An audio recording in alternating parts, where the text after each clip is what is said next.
On s'intéresse ici au réacteur continu à écoulement piston, c'est-à-dire non mélangé, en présence d'une cinétique michaélienne. On va représenter ce réacteur par un réacteur tubulaire avec un débit d'alimentation et un débit de sortie puisqu'il s'agit d'un réacteur ouvert. Ces débits sont identiques et constants, on l'appellera Q, S0 la concentration d'alimentation et S la concentration de sortie. Au lieu de s'intéresser au réacteur dans sa globalité qui est stationnaire, on va en fait s'intéresser à une tranche de volume dV égale à V' qui s'écoule à l'intérieur du réacteur et qui est fermée.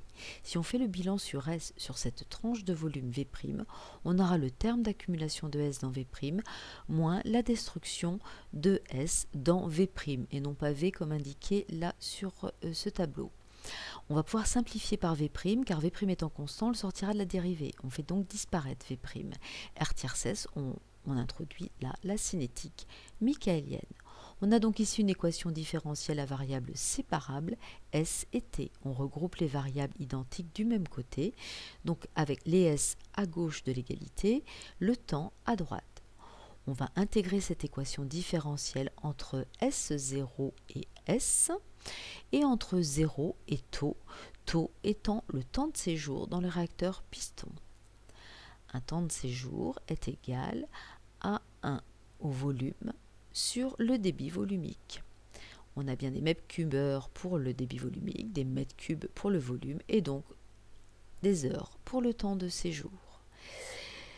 Si on intègre cette équation différentielle, on aura des termes en ds sur s qui vont donner du ln de s et des termes en s qui vont donner s. Des termes en ds qui vont donner s lors de l'intégration.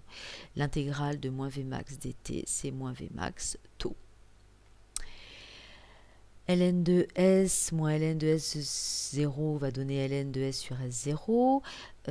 Et en développant s entre les bornes s et s0, on aura s moins s0. On retrouve ici, on obtient donc au final une équation qui relie S à taux. C'est une relation équivalente à celle que l'on avait obtenue pour un batch, sauf qu'ici, taux remplace le temps du batch. On aura exactement les mêmes résultats pour les cinétiques d'inhibition, les mêmes conclusions pour le piston que pour le batch.